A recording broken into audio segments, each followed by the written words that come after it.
பொதுமக்கள் வரவேற்று கோஷம் போடுகிற கருங்காலிகளாக நீங்கள் மாறிவிட்டீர்களே, என்ன நியாயம்?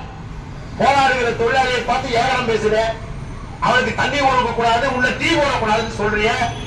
10 ஆண்டு காலம் சிஐடி கார பிள்ளைகளா இருந்த நீ உள்ள கைது செய்த போது எடப்பாடி அரசாங்கம் தேடி தேடி எல்பிஎஃப் காரனை கைது பண்ணு சொன்னான். நாங்களா என்ன பண்ணோம்? நானும் எல்பிஎஃப் சொல்லி எதையும் கைது பண்ணு சொன்னோம். சொன்னவா இல்லையா? இன்னும் உன்னை பிரிச்சு பார்த்துப்பான். அன்னைக்கு உன்னை கூட இருந்து போராட்டத்துல தப்ப வச்சு கூட்டிட்டு வந்து பத்திரமா வச்சா இன்னைக்கு நீ கைகாலிகளை பாக்குற. உன்னெல்லாம் நாங்க சும்மா விட மாட்டோம்.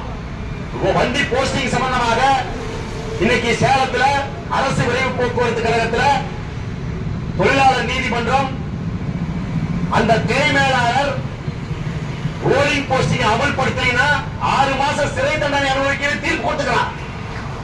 எல்லா டெப்போவிலும் இந்த தீர்ப்பை அமலாக்க வேண்டும்.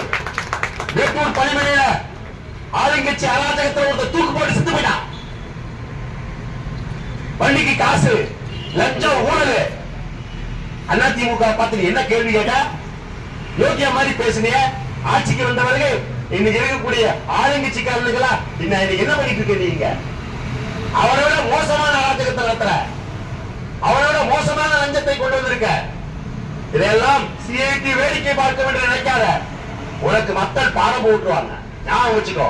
உன்னுடைய அராஜகத்தை சிஐடி ஒருபோதும் அனுமதிக்காது என்பதை இந்த போராட்ட கூட்டத்திலிருந்து தெரிவித்துக் கொள்கிறோம். கோயம்புத்தூர் கழகத்தில் இருக்கிற எல்பிஎஃப் தோழர்களுக்கு சொல்லிக் கொள்கிறோம். தோழமையோடு இருக்க பழகிக்கங்க. இல்லைன்னா தோழமைனா என்னன்னு உங்களுக்கு நாங்க சொல்லி தருவோம். மோதி பார்க்கணும்னு நினைக்காதீங்க. மோதிங்கன்னா நீங்க ஜெயிக்க முடியாது. எங்ககிட்ட உங்களுக்கு எச்சரிக்கையாக சொல்ல விரும்புறோம். அது பொள்ளாச்சியாக இருந்தாலும், மேட்டுப்பாளையமாக இருந்தாலும், சுகமாக இருந்தாலும் அத்தனை பேருக்கும் சொல்லி வைக்கிறோம். எங்களை நீங்கள் அடக்கி ஆள வேண்டும் என்று நினைத்தால் ஒருபோதும் அது நடக்காது. கட்டுப்பாட்டு பிரிவில் உங்களை அப்புறப்படுத்துவதற்கான அத்தனை வேலையும் சிஐடி செய்யும்.